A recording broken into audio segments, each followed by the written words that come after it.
Hello, hello, c'est Arthur, j'espère que vous allez bien. Bienvenue dans ce nouvel épisode de Flamboyante. Je suis très content, cette semaine je reçois Stargirl, drag queen de Lille, qui est venue et qui a fait le déplacement jusqu'à Paris, qui a bravé la pluie et les tempêtes pour me voir. Écoutez, j'espère que l'épisode vous plaira. On a parlé de Mylène Farmer, de Karl Lagerfeld, on a parlé de Mamie, beaucoup de Mamie, trop de Mamie peut-être. On a aussi parlé de Mamie les grands-mères, hein, pas Mamie Wata, qu'on adore aussi d'ailleurs. On a aussi parlé de performance, évidemment. On a parlé de notoriété. On a parlé de quoi avons-nous parlé d'autre ? Je ne sais plus, j'en sors, c'était bien en tout cas. Je vous laisse donc avec l'épisode, belle écoute. Coucou Stargirl, comment ça va ? Eh ben ça va pas mal. Je suis un peu dégoûté du temps parisien. Alors, je suis arrivé avec des torrents de pluie. Qui est étonnamment pire que la météo de Lille. Il faut dire qu'il y a des crevasses et des gouffres partout dans les rues. Donc je me suis noyé 3 fois avant d'arriver, mais ça va très bien. Maintenant je suis au sec et je suis prête.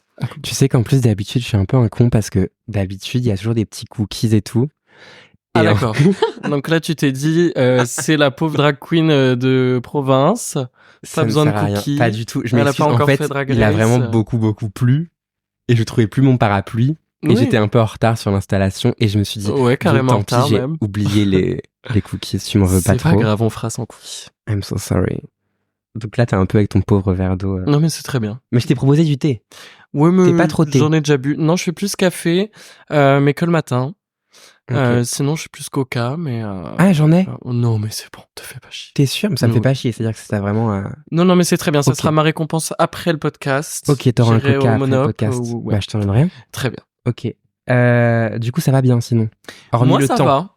Non, hormis le temps, ça va super, mais vraiment les énergies de l'extérieur et justement le temps qu'il fait, ça m'affecte tellement tout le temps. Mais... maintenant, ça va. Donc, globalement, je me sens plutôt bien. Dans ma vie, ça va. Je suis à Paris, c'est cool. Qui est Stargirl ? Stargirl est une drag queen depuis 5, 6, 7 ans, ça dépend. En fait, j'ai toujours du mal à jauger la date de ma naissance. Soit à la première fois que j'ai acheté du maquillage chez Action en 2016, ma première sortie pour Halloween en 2018, ou alors ma première scène qui était en mars 2019, c'est très précis dans ma tête. Mais Stargirl est une drag queen tout simplement, et je suis justement plutôt certaine d'être à 1000% une drag queen. Même Mario est une drag queen, enfin je suis vraiment tout ce qui est plus drag queen en fait. Mario donc c'est moi. Mais en fait, c'est marrant parce que c'est un truc que j'avais un peu prévu de dire quand j'y réfléchissais cet après-midi, mais du coup, je vais le dire, ça tombe bien. C'est que je fais pas, moi, de distinguo entre Stargirl et Mario, et que j'aime bien, en fait, quand les gens m'appellent Stargirl tout le temps, surtout les gens qui me connaissent du milieu du drag et du milieu artistique et compagnie. Et en fait, je me vois plus, donc là, ça y est, je commençais à me la péter, à rentrer dans des ego trips insupportables, mais en vrai, c'est comme ça que je me sens, donc voilà. Ouais. J'aime mieux me considérer en tant que une artiste drag qu'on genre au féminin et qui est un peu pas forcément un personnage, mais une personne à part entière. Et voilà, j'essaye pas trop de faire ce truc de masque et de dédoublement et tu vois, de différence. Et je suis juste Stargirl, quoi. Comme Lady Gaga et Lady Gaga. Tout simplement. Oh, wow. Oui, non, donc, arrête. Non, mais du coup, c'est vraiment une sublimation de toi, en tout cas, c'est au-delà d'un alter ego. Déjà, c'est au-delà d'un personnage, ça, c'est certain. Ouais, c'est ça. En fait, c'est juste, je suis une artiste qui a un nom et point barre, quoi. Et je sais pas vraiment pendant combien de temps et jusque quand ça ira, tu vois. Mais globalement, j'aime bien me penser comme ça. En mode, je suis Stargirl et puis c'est tout, quoi. Et si on m'appelle Mario, enfin là, tu vois, je le dis, ça me gêne pas de le dire parce que j'ai de plus en plus d'aisance à parler de moi-même out of drag et dans la vie de tous les jours. Mais si c'est quelqu'un que je connais pas qui va me dire salut Mario, comment ça va, je vais dire bah non, en fait, t'es qui? Ouais. C'est vraiment un truc de grosse connasse, ce que je dis là. Pas du tout. Mais c'est juste Stargirl, quoi. Ouais, c'est tout. Ok, cool. Mais tu disais, c'est intéressant, tu disais je ne sais pas pour combien de temps, etc. est-ce que c'est quelque chose qui va Qui est potentiellement voué, s'arrêter? oui. Est-ce que c'est... Ah bah, c'est voué à l'extinction, hein, de toute façon. Enfin, j'ai l'air peut-être. Mais tu t'arrêteras pour faire autre chose juste parce que l'arthrose fera que finalement Oui, c'est voilà, c'est ça. compliqué, tu vois. Mais non, justement, et alors ça, mais vraiment, mais ça y est, je vais tout de suite partir dans des trucs, mais quand quand je me pense dans le futur et en étant une vieille personne, je me dis que je sortirai très peu, ou alors quand je sortirai, j'aurai un masque tout le temps, qu'on puisse pas déterminer mon âge et que je sois un espèce de truc un peu intemporel, artistique, sur pattes. Mais je me visualise pas du tout être un vieux monsieur ou une vieille dame ou une vieille drag queen, je sais pas du tout, en fait, on verra plus tard. Mais de toute façon, je pense que ça soit moi ou n'importe qui, comment on se voit dans le moment présent et comment on peut s'imaginer dans le futur, ça, enfin, on est loin de la vérité et de ce qui Oui. arrivera, quoi. C'est la projection, au Voilà. final, on n'en sait rien. Parce que dans tous les cas, je peux très bien repartir d'ici et me faire écraser par le bus 38 Yes. à Super. Paris et mourir sur la voie publique, mais même en vivant plus longtemps, enfin, on verra, quoi. Ça va être un épisode très joyeux. Mais non, pas du Mais tout. non, je rigole.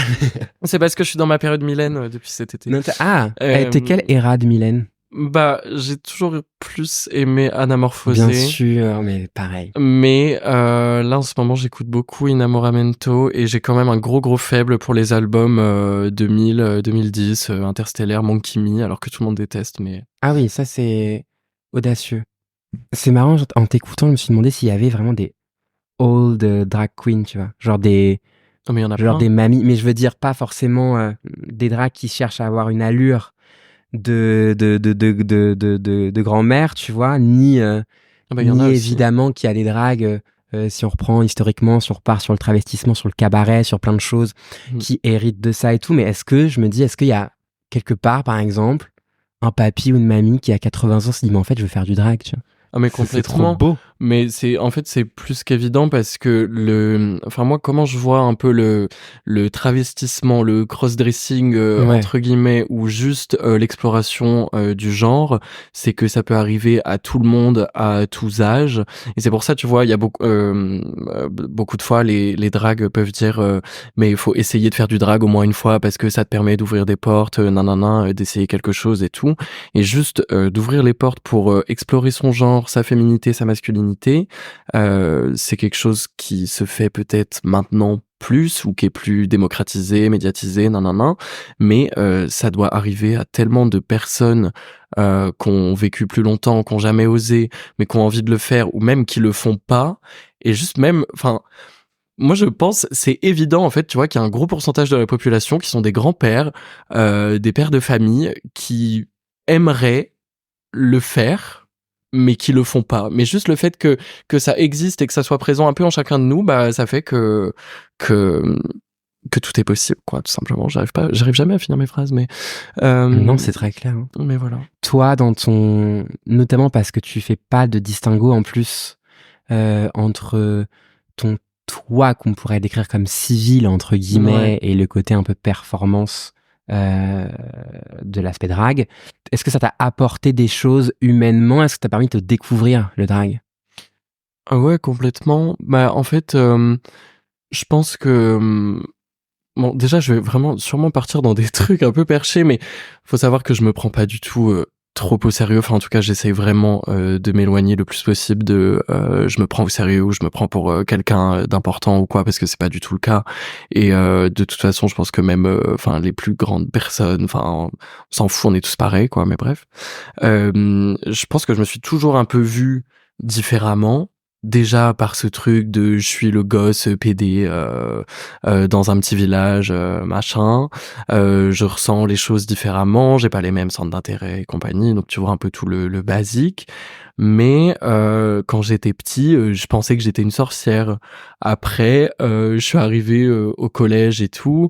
Enfin, c'est des trucs en mode tu sors de chez toi et tu penses que t'es un peu célèbre et que tout le monde te connaît. Enfin, j'en sais rien. Enfin, en tout cas, moi, c'est comme ça que je m'imaginais. Et je me suis toujours projeté dans un état différent de juste être une personne humaine lambda. Et même si je sais très bien que je suis une personne humaine lambda entre guillemets, mais ce qui est très bien, enfin, le fait justement de pouvoir concrétiser mes pensées par le drag et par mon art, ça fait que je me sens quand même ultra complet de pouvoir exister concrètement dans la manière dans laquelle j'ai envie d'exister, quoi. Et le fait justement de faire du drag une fois ou deux par semaine, ça fait que concrètement je suis une artiste, même si j'ai un peu du mal à le dire, genre c'est un peu bizarre quand même, genre je suis qui, je suis personne, mais ouais, je suis là je te reçois en tant qu'artiste par exemple. Oui, c'est vrai. Tu vois. Ouais. Je suis je suis une artiste ou un gay qui a suivi un phénomène à la mode.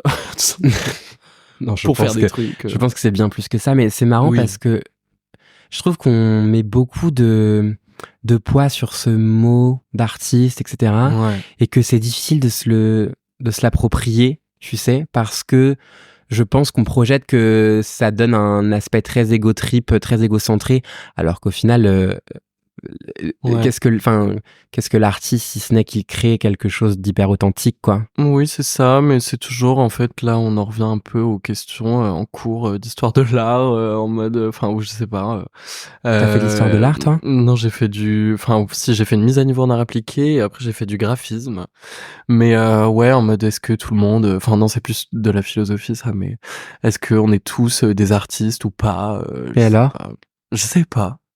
Est-ce qu'on est tous des artistes? Moi, je pense que oui. Je pense que tout le monde a un potentiel. Mais même, en fait, je pense que le fait d'être artiste, ça se résume pas forcément à faire de l'art. Tu vois. Donc, voilà. Donc, je suis plutôt ouvert là-dessus. Mais à la fois, je vais pas dire bonjour, je m'appelle Stargirl, je suis artiste. Enfin, non, je suis une pauvre drag queen. Ouais, enfin, bref. On verra. Je vais te citer, tu as dit ma première en drague sur scène a été aussi mauvaise qu'une première fois au lit. Ouais, c'est vrai. Du coup, évidemment, je veux en savoir plus. Je trouve que Flamboyant, t'es pas encore assez kinky. Je veux que tu me racontes ces 2 premières fois, finalement. Non, mais attends, ça va trop loin tout de suite. On n'est pas encore assez, ok. Non. Ouais, j'ai dit ça parce que c'est vrai, en fait, les premières fois en drague sur scène, c'est jamais bien. Après, évidemment, l'art est subjectif et puis non, genre quand tu fais ta première performance, tu sais pas encore forcément à 1000% ce que tu veux faire. Ou alors peut-être que si. Hein. Puis en fait, le drag, ça arrive à n'importe qui, justement à n'importe quel âge. Il y a peut-être des artistes ultra accomplis qui vont se lancer dans le drag et faire des trucs de ouf. Mais moi, je sais que j'étais corporellement un peu bloqué. Que j'étais encore ultra timide, peut-être que j'avais le trac et que j'avais peur du ridicule. Ça, c'est vraiment un truc dans le drag où en fait, je pense que on est beaucoup à avoir peur du ridicule et à pas oser faire les choses à fond. Il y en a pas du tout, hein, mais et ce qui est super d'ailleurs, mais en fait, oui, j'avais 19 ans, j'étais bloqué, et je pense que j'étais tout aussi bloqué que ma première fois au lit, que je ne raconterai pas, puisque il y en a eu. Oui, je sais même pas dire ce que c'est, quoi.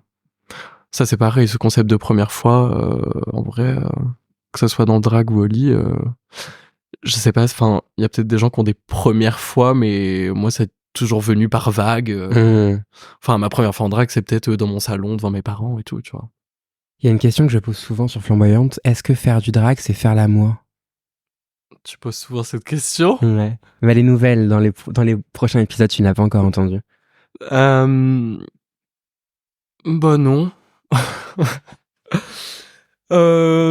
Faire l'amour, non. Moi, je vois pas du tout. Mais en vrai, ça me fait penser à une citation de, je ne sais absolument pas qui c'est, en mode, la vie, c'est genre, la vie tourne autour du sexe et le sexe tourne autour du pouvoir ou un truc comme ça. Et je pense souvent à ça et je trouve que c'est vrai.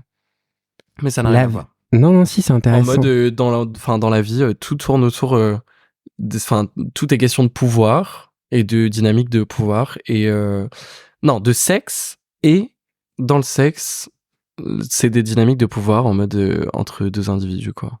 Et dans le drag, il y a de ça? Bah, dans le drag, il y a beaucoup de dynamiques de pouvoir, des dynamiques sexuelles aussi, mais ça, c'est pas, c'est pas l'essence du truc, quoi. Certains prennent ça au sens, en fait, faire du drag, ça me fait beaucoup de bien. Ah oui, ça, oui. Mais après, je sais pas, j'essaie pas de réfléchir trop mes sensations de bien et de bonheur autour de l'amour et tout. Et je C'est pas un pense sujet pour toi, l'amour? pas vraiment. Enfin, si, mais pas en ce moment. Enfin, ça dépend. Je ne sais pas. Mais peut-être que je vois trop le prisme d'un côté carrière et d'un autre côté art. Ouais. Mais après, l'amour, enfin, dans tous les cas, c'est des sentiments puissants et jolis de faire du drag et d'exprimer son art et tout.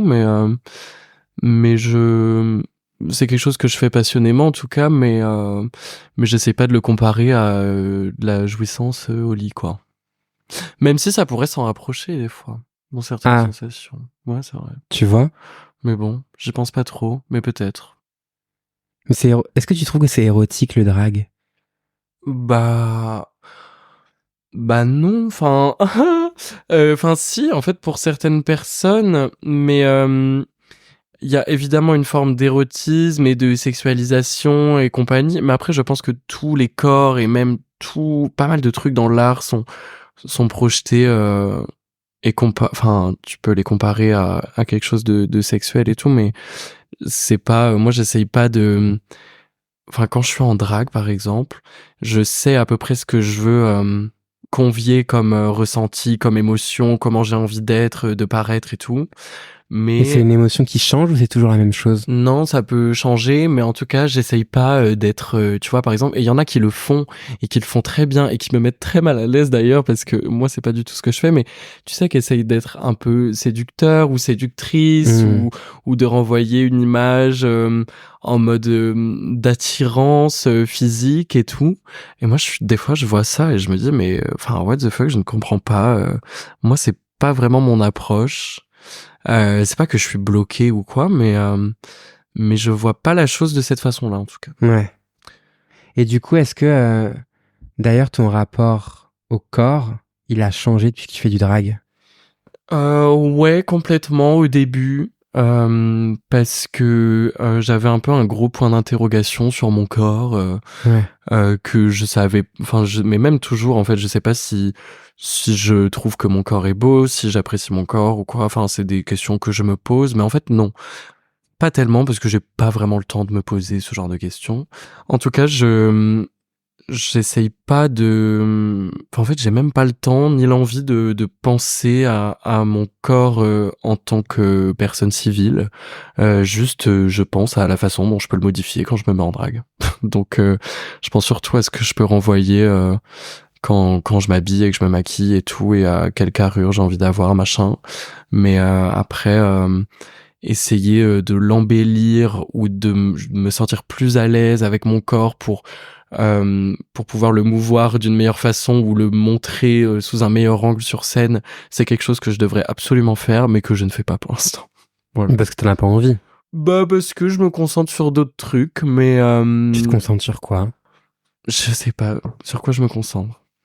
Je dirais que principalement mon en fait, d'un côté, je me concentre sur l'art que j'ai envie de créer, et les concepts et les idées que j'ai dans ma tête et comment je peux arriver à les mettre en forme. Ce qui est un peu dommage parce que, enfin, évidemment, genre, je sais que j'ai pas toutes les qualités du monde en tant qu'artiste et que j'ai pas mal de défauts. Je sais que, évidemment, là, enfin, en fait, ça fait quand même 5 ans que je fais du drag et pour moi, c'est toujours un peu le début. Je sais que je pourrais travailler davantage certaines choses, mais je mets vachement l'emphase sur les idées que j'ai, sur mes concepts que j'ai envie de réaliser et l'histoire que j'ai envie de raconter. Ça, c'est sûr que je pense que j'arrive à le faire. En tout cas, je suis plutôt satisfaite de ça. Mais j'essaye vachement de penser la façon...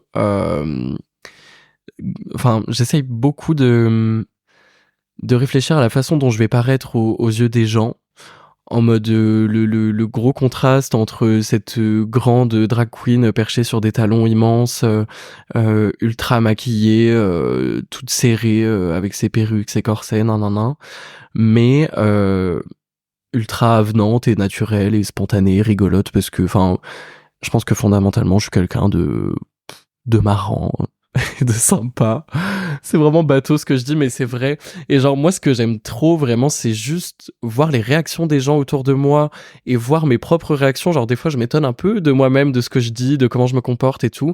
Et juste le fait d'être en drague quelque part et de comment je vais me comporter dans cette société autour de moi et quels regards vont tomber sur moi. Genre, en fait, j'arrive vachement à comprendre qui je suis à travers le regard des personnes autour de moi et ce que je renvoie. Et genre, quand je suis trop ou too much, je sais qu'il faut que je me calme un peu, mais quand je dis les choses qu'il faut au bon moment et tout, que j'ai des rires des gens, en fait, je pense que j'aime trop aussi la comédie et juste exister, parler en drague. Enfin, pour moi, c'est le truc ultra puissant sur lequel j'ai envie de me concentrer et que je construis de plus en plus.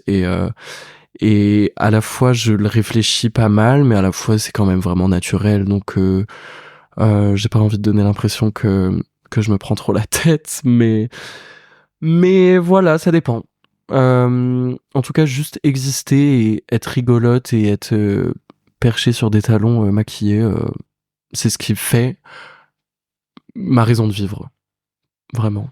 Est-ce que du coup tu caches un peu enfin,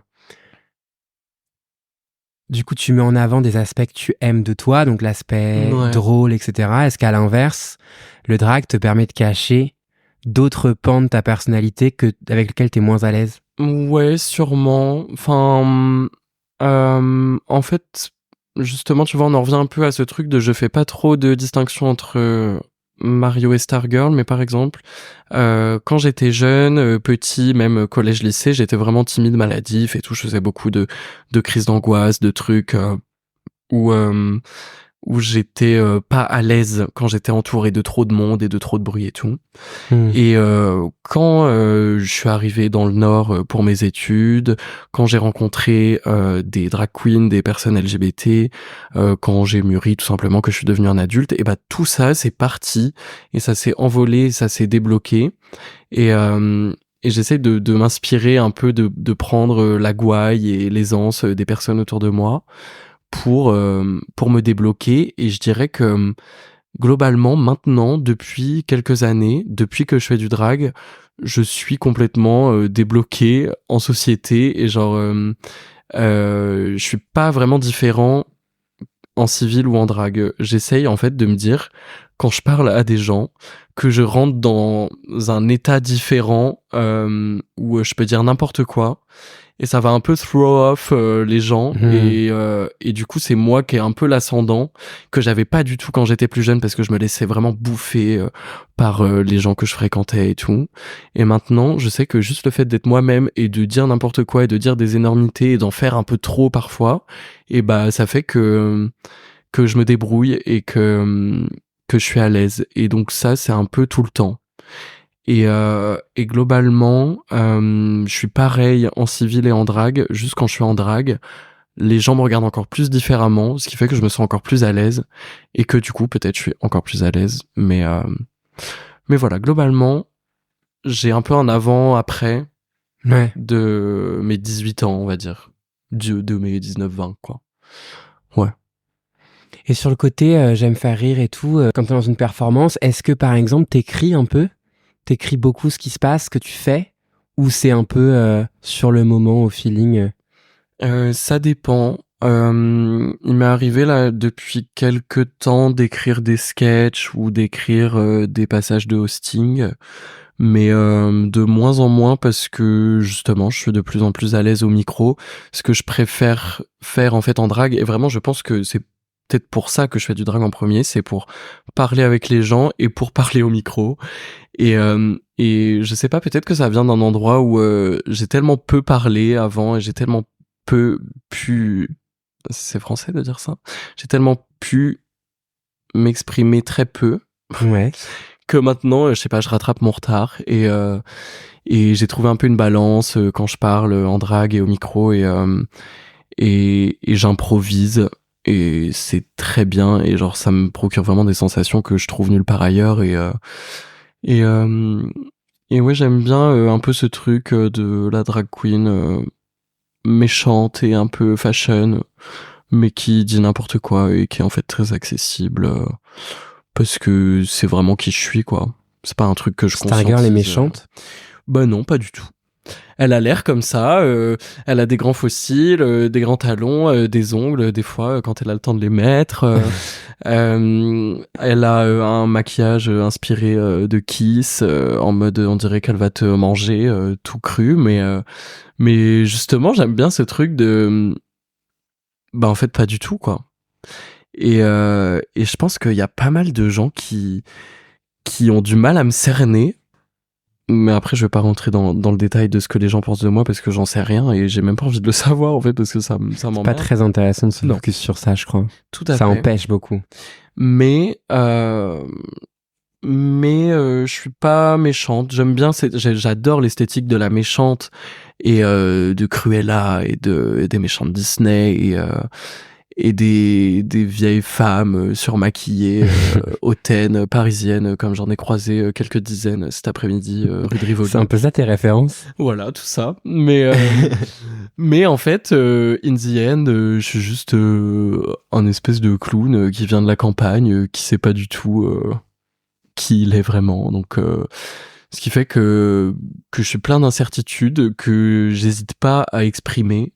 J'ai besoin d'être rassuré tout le temps et de demander les avis des autres en permanence et juste je montre que genre c'est ok de rire de moi et de projeter des trucs en mode ah mais en fait Stargirl elle est là mais elle sait pas du tout ce qu'elle fait et, et elle se laisse un peu porté par le courant et voilà, j'aime bien le résultat de tout ça en fait. Voilà, tout simplement. Je dis n'importe quoi. Non, t'aimes que ça reste naturel, quoi. T'es pas dans une performance qui est juste hyper écrite, guindée, prévue. Ah non, pas du tout. Mais ça rejoint en fait l'idée de ce que tu dis, que effectivement Stargirl c'est toi, donc à partir de ce moment-là, en fait, quand t'es sur scène, tu vis, quoi. C'est ça. Et à la fois, je me laisse un peu porter et j'essaye d'être moi-même à 100% et de pas du tout me prendre au sérieux. Mais à la fois, je pense que j'ai passé beaucoup d'années à réfléchir la façon dont je voulais m'habiller, me comporter, agir avec les autres pour paraître stylé, sympa, supérieur, mais pas trop. Et maintenant, c'est des questions que je me pose plus vraiment. Mais c'est un peu le résultat de tout ça où j'arrive au mieux. Mais enfin, vraiment, j'ai 23 ans, j'en suis pas encore à mon apogée, j'espère pas. J'arrive au mieux à être la personne que je suis vraiment au fond et la personne que j'ai toujours eu envie d'être. Donc le résultat me plaît bien. On dirait vraiment, non mais c'est affreux, ça va être un épisode c'est très positif. de self-éloge. Bah c'est bien, il en faut. C'est cool. Il en faut. Je sais pas. Mais si, mais après, en plus, je pense que c'est un discours qui est très intéressant d'avoir et surtout qui touche beaucoup de gens. C'est-à-dire que moi, je me retrouve dans ce que tu dis, tu vois, dans l'idée que quand on grandit, effectivement, quand on est adolescent, on arrive à un stade où en fait on ne sait pas qui on est, on voit des gens autour de nous qui ne nous ressemblent pas tant que ça, on nous montre et on nous exprime que nous, on n'est pas comme vous. Enfin, tu vois, il y a une espèce de truc de t'es un peu mis de côté, etc. Et toi, tu te cherches là-dedans. Je dis, mais en fait, on me demande de ressembler à des gens, mais je ne suis pas ces gens non plus. Donc toi, t'es tiraillé entre, mais est-ce que qui je veux être, tu vois. Et c'est ça, en fait, c'est tout ce parcours-là, en fait, que tu as vécu au travers de Stargirl. Ouais, mais je sais que et il me reste des trucs comme ça de quand je regarde un peu mes archives de ma vie et tout, je me dis putain, à cette période-là, cette année-là, j'essayais de ressembler à tel type de personne, j'essayais de ressembler à tel ami à moi ou à tel truc que j'avais vu sur les réseaux sociaux et tout. Et mais de toute façon, enfin, c'est un peu le cas de tout le monde. On peut rien créer vraiment de toutes pièces. Et là maintenant, surtout en 2023, enfin beaucoup de choses ont été faites et c'est compliqué de créer des trucs totalement nouvelles. Donc je sais pas, mais oui, mais en même temps, on est tellement authentique dans ces moments-là qu'on est forcément particulier, tu vois. Donc c'est ça qui doit être valorisé d'ailleurs. Mais au final, ce qui est intéressant, c'est que ce qu'on retient de ce que tu dis, c'est qu'en fait, t'as toujours voulu performer ton identité et au final, quand tu arrives dans un stade de performance qui est le drag, c'est là où tu performes le moins in fine. Voilà, c'est ça. C'est là où, en fait, depuis quelque temps, je pense que j'ai compris que je pouvais prendre toutes mes inspirations diverses et tous mes moments de vie différents et tout ce que j'ai pu essayer et de le mélanger pour faire un truc qui est un peu singulier et qui est juste moi-même et qui je suis, quoi. Voilà, bilan. Période. On va passer aux questions un peu rapides et un Question peu... coquine. Les questions les questions les questions coquines, pas du tout. C'est quoi ça déjà? C'était vraiment Jean-Luc Reichmann, attention à la marche. Ah bon? Bah bien sûr. Non, c'est pas ça. Oui, si peut-être, mais ça vient aussi de Good Monique, ça te dit quelque chose? C'était des potes à Natou. Ah oui, donc en fait, moi j'ai vraiment une référence de vieillard et toi t'as une référence un peu plus... Ok, mais je crois qu'initialement, c'est vraiment la télévision et attention à la marche. Oui. Je veux mais je regardais ça avec ma mamie, du coup c'est beau. Ouais, pareil. Je parle beaucoup des grands-mères, bref. Oui, c'est vrai. T'as un grandmother... Non, mais on en a parlé dans un épisode qu'on a enregistré avec la Mariposa. Je ne sais pas s'il va être diffusé avant ou après celui-ci, mais effectivement, mais c'est un truc, j'ai une passion pour les mamies. Je trouve qu'elles sont hyper... C'est adorable. Non, mais je trouve qu'elles sont parfois bien en avance sur leur temps et que... Non, tu t'as pas un truc un peu comme ça? Bah, moi... Après, on a notre parcours de vie, tu as peut-être un rapport avec ta grand-mère qui diffère, donc... Non, c'est vrai, moi j'ai toujours ultra admiré ma grand-mère et en fait, je trouve que le truc avec les grand-mères, c'est que elles reviennent un peu aux basiques et aux essentiels en mode... Est-ce que tu vas bien? Est-ce que t'as tout ce qu'il te faut? Mais oui, voilà. Et elles t'accompagnent et tout, et genre, ça, je trouve ça trop mignon. Est-ce que c'est pas parce qu'en fait, quand t'arrives à un certain âge, il ne te reste que l'amour que tu portes pour les gens autour de toi et le reste, tu sais que qu'on s'en fout un peu, quoi. Ouais, j'en suis pas encore à ce stade-là, moi. Je suis pas très famille. Moi aussi, quand même, un peu. Pardon, maman, si tu m'écoutes. Tu penses qu'elle nous écoute? Oui, sûrement. Ah. Elle a créé son compte fan de moi. Ah bah c'est beau. Ouais, elle est trop mignonne. Bah on salue la mère de Stargirl. Ouais, vous pouvez la suivre sur Instagram. Tu sais, mon Instagram c'est Stargirl is Dead. Ouais. Vous pouvez me suivre moi-même d'ailleurs. C'est vrai. Et son compte à elle, c'est Maman Girl is Alive. Mais elle est incroyable. Oh mais elle est folle. Depuis qu'elle est venue me voir à Lille, là, elle m'a offert des cadres là pour mon anniversaire, des énormes cadres de photos de moi. Donc vraiment pour renforcer. C'est bien pour l'ego. Ah oui non mais alors là, je vais me retrouver tous les matins. Enfin déjà que j'en ai en plus des photos de moi déjà. Il y aura que ça sur les murs quoi. Question habituelle de flamboyante. Qu'est-ce que tu aimes le plus et le moins dans l'exercice de faire du drag? Ce que j'aime le plus, c'est être en drague, être avec les gens et parler quand je suis en drague avec des gens. Ce que j'aime le moins, qu'est-ce que j'aime le moins? Peut-être devoir supporter certaines personnes. Devoir supporter certaines personnes, que ça soit professionnellement ou juste en soirée.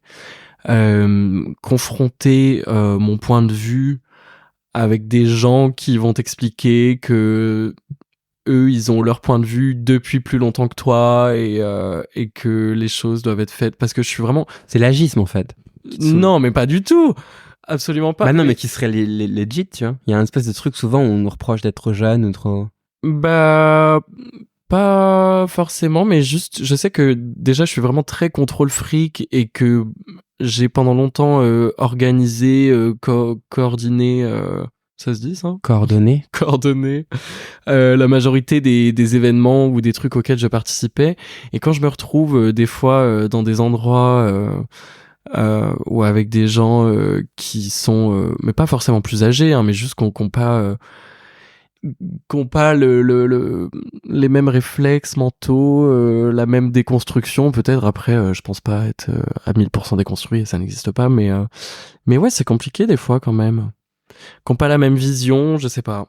Après, je dis pas que je suis parfaite, hein, loin de là, mais enfin, je pense que c'est comme ça partout, quoi. On se retrouve des fois avec des gens, on est obligé d'être avec eux, et c'est chiant. Mais et alors, par exemple, ça me fait penser à un truc qu'une drag queen que je ne nommerai pas m'a dit il y a quelque temps, que j'ai trouvé vraiment, ça a un peu bouleversé ma perception du monde. Ok.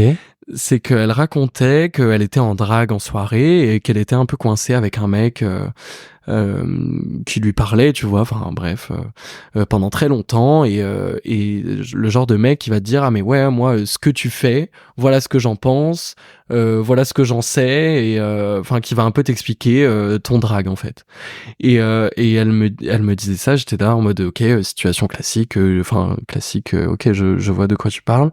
Et elle me disait mais à la fin je lui ai dit écoute, tu te rends compte là du temps que tu viens de me prendre et de l'énergie que tu viens de me pomper pendant tout ce temps pour me parler alors que j'ai pas envie d'entendre ce que t'as à dire.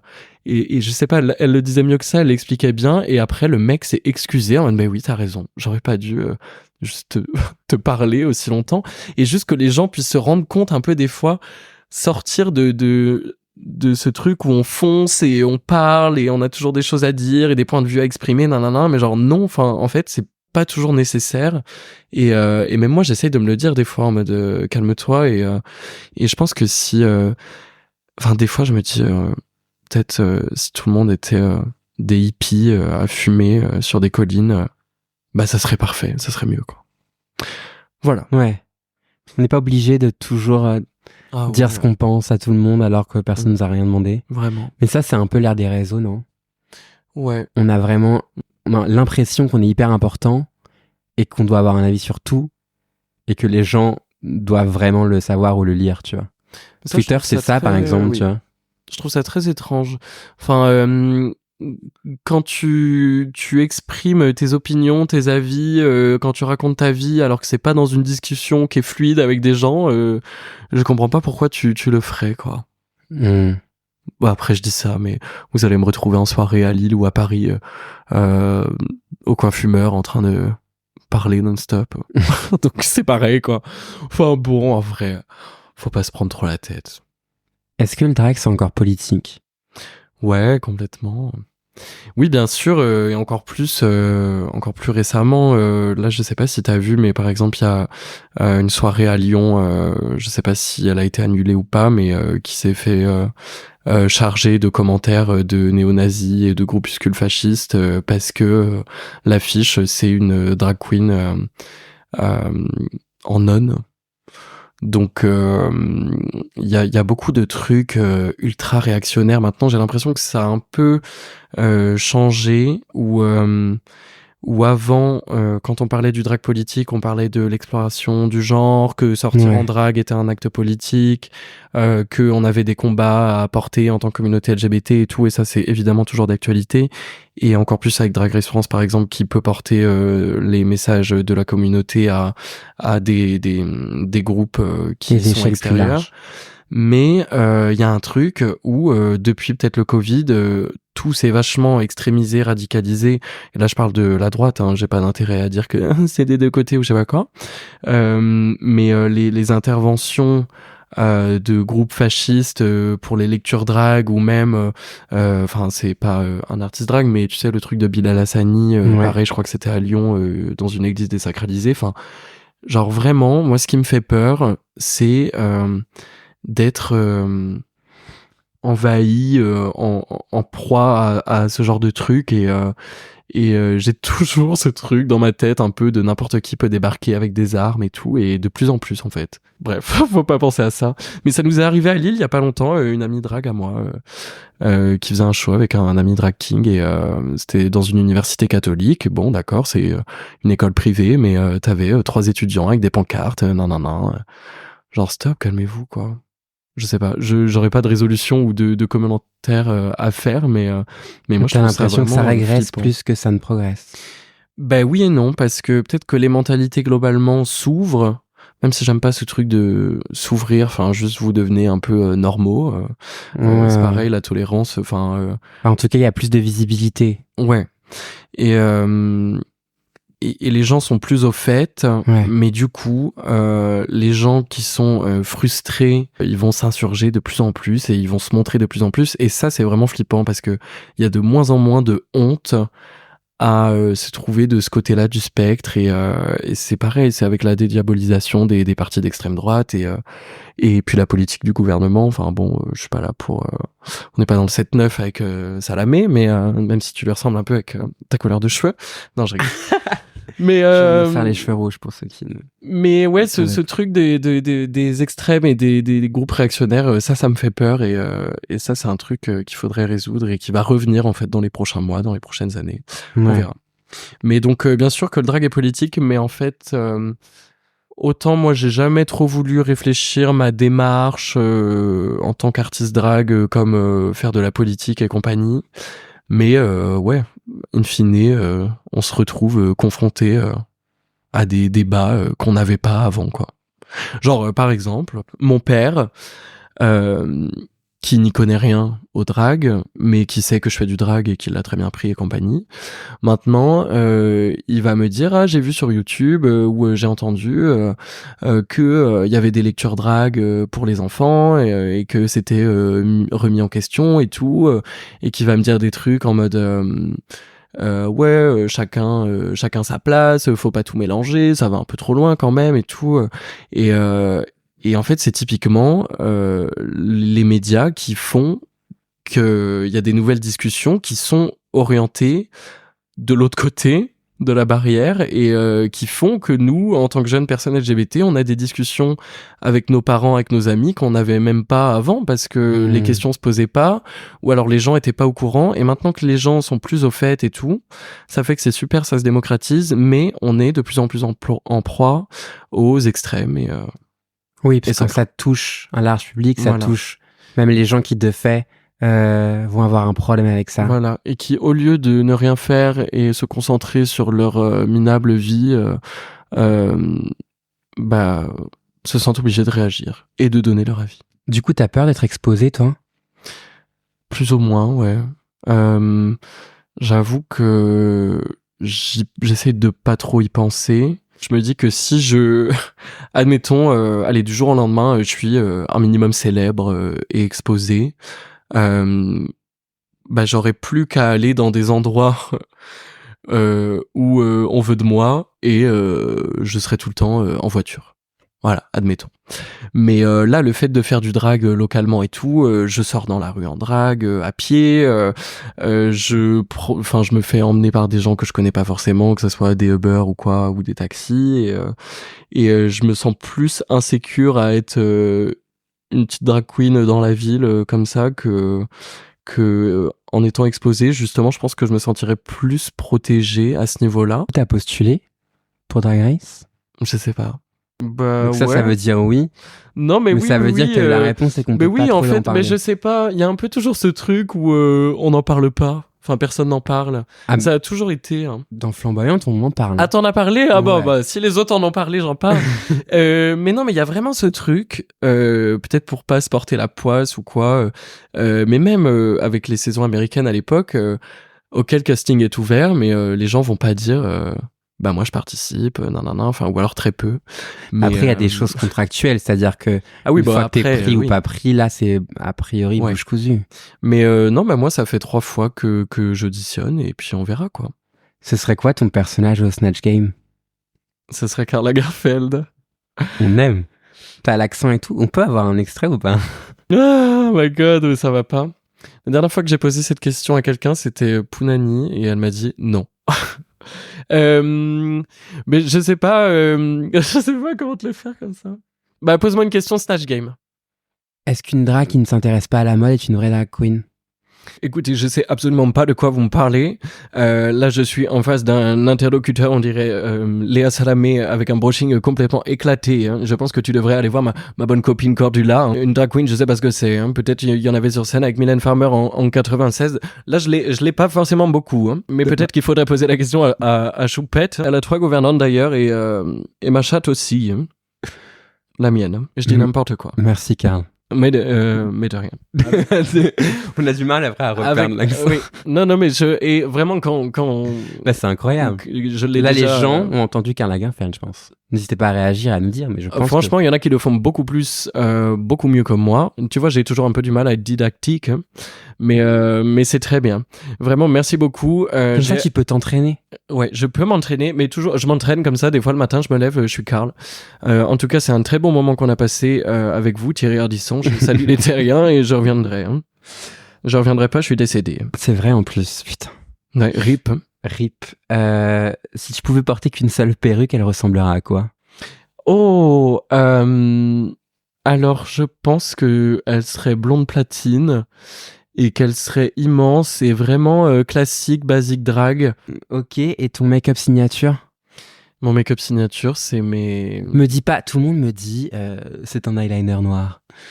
Ah, tu veux dire mon ustensile de make-up signature? Non, pas forcément, mais on me dit, je me fais toujours un trait d'eyeliner très noir, et c'est mon make-up signature.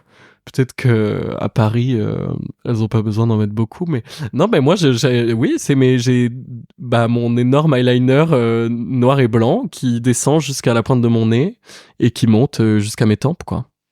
Ça, c'est mon make-up signature qui a déjà été reproduit d'ailleurs et qui a été mieux fait que moi-même. Et si tu pouvais lip-sync une seule et même chanson pour toute la vie, J'ai le droit de regarder dans mes playlists. tu peux regarder ta playlist. En attendant, je vous rappelle que vous pouvez suivre Flamboyante sur toutes les plateformes de podcast et aller suivre Stargirl sur les réseaux sociaux.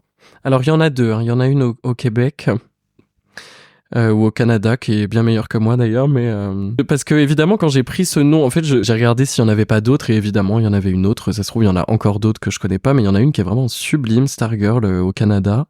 Mais en tout cas, moi, c'est Stargirl is Dead. Très Alors, bien. qu'est-ce que ça peut être ma chanson de lip sync privilégiée? Lance pas les sons, hein, parce que je pense qu'au niveau des droits, je vais être un peu emmerdé. Non. C'est dommage, on aurait pu écouter un album, si tu veux, tu chantes. un album de Mylène. Mais j'ai lu que tu avais dit, je ne savais pas chanter, je ne savais pas danser, j'ai découvert le drag, c'était super. Vous êtes très bien informé. Mylène revient souvent, hein. Tu parles beaucoup de Mylène. Parce que je suis full dans ma période Mylène depuis que je l'ai vue pour son concert à Lille. Et Pour la dernière tournée, là, ouais, c'était bien. c'était incroyable, mais j'étais un peu loin. C'est pas cette tournée où elle part avec des corbeaux ou je ne sais quoi? Si. Fabuleux. Vraiment, le décor était fou. J'ai vu Madonna aussi la semaine dernière. Lundi. Ah, ça a eu l'air de moins te... Ah bah si. Encore mieux. Ah, Mais ça m'a pas touché autant que Mylène, mais c'est le plus beau spectacle. c'est parce que t'es une drag queen, finalement. Ouais, exact. Ah non, mais moi j'ai mon triptyque Gaga, Madonna, Mylène. Voilà, n'importe quelle chanson de ce triptyque-là. Franchement, Paparazzi de Lady Gaga. Ok. Je l'ai faite une seule fois, mais c'est la chanson qui me résume, quoi. T'avais vu cette perf où elle était au MTV Video Music Awards et où elle se met à saigner. Je suis pas, je vis pas dans une grotte à Lille. C'était fou. Oui, mais ça c'est un truc qui m'a marqué indéfiniment quand j'avais 9 ans et Qui incarne pour toi la flamboyance ultime? Oh, la flamboyance ultime. Amanda Lepore, encore plus quand elle défile pour Balenciaga sous les cris de Isabelle Huppert. Merci Stargirl. De rien, avec plaisir. Vous m'enverrez. Non, je vous enverrai la facture. J'espère que t'as passé un bon moment. Ouais, j'ai passé un super moment. Il y a eu un petit. Mais si, non, mais j'ai vraiment passé un super moment. Merci Arthur, merci Flamboyante. Je tiens à faire un petit mot de remerciement pour l'invitation parce qu'il faut savoir que tu m'avais déjà envoyé un message il y a quelques années, qu'on n'avait jamais eu l'occasion parce qu'après c'était le confinement. Mais moi je suis adepte de podcasts autour du drag, que ça soit US ou France, et enfin, je suis adepte du drag et des artistes drag français, françaises. En vrai, je pense que on se le dit pas, mais on s'admire tous. Et là, j'ai parlé beaucoup de moi quand même dans ce podcast. J'avais encore beaucoup de choses à dire sur les autres, mais Ah bah vas-y, hein. mais non. Tu sais, on n'a pas de limite ici. Mais non, mais vraiment, moi, quand j'ai découvert le drag français et parisien, c'était en 2017 avec un article Vice sur Snapchat d'un interview de Miss Drinks qui est une morue et quand j'ai découvert les morues... Les morues, c'est une famille drag, je contextualise. Oui. Voilà, t'en as pas eu? T'as eu Philippe? Bah oui, mais alors, les gens n'ont peut-être pas tout entendu. Bon, les gens devraient être comme moi, écouter Flamboyante depuis 2019. Alors, ça, c'est un très bon conseil. Non, mais c'est Tous vrai. les épisodes sont encore disponibles par ailleurs. Et oui, mais attention, la thumbnail a changé. Moi, je n'arrivais pas à retrouver le podcast. C'est vrai, mais c'est beau maintenant. Comment ? Ok, C'est beau ? c'est pas grave. C'est très beau. C'est toi qui l'as fait ? Non. Ah, mais c'est très bien. C'est des artistes super que j'embrasse d'ailleurs. Amanite, l'agence Amanite. avec Amanite, tu mouches comme le Bérangère champignon Portela. mortel. Et Nicolas Toulouse. Non, vraiment, c'est très joli, moi j'adore. Mais je suis vraiment, je me suis aussi découvert en tant qu'être humain en suivant le drag parisien sur Twitter et sur Instagram et en écoutant Flamboyante et Arrête, ça me touche. mais non, mais vraiment et juste moi j'ai beau être avec ma toute petite notoriété lilloise maintenant, un peu implantée machin, dès que je croise un artiste ou une artiste drague, je me pisse dessus parce que je suis impressionné par les autres quand même et je suis toujours la même fangirl des artistes qui sont passés dans Flamboyante en 2019-2020 et de m'être senti à distance quand même proche de ce milieu. Voilà. Moi, c'est un peu toute ma life, quoi. Le drag. Beau. Merci à Stargirl d'être venue à mon micro. Je suis très content. Merci pour les mots sur Flamboyante, d'ailleurs, et pour le partage. On a bien ri quand même. J'espère que l'épisode vous aura plu, à vous aussi. N'hésitez pas à me le dire. Les réseaux sociaux sont en barre d'infos. On se retrouve donc dans le prochain épisode. Je vous embrasse. Bisous.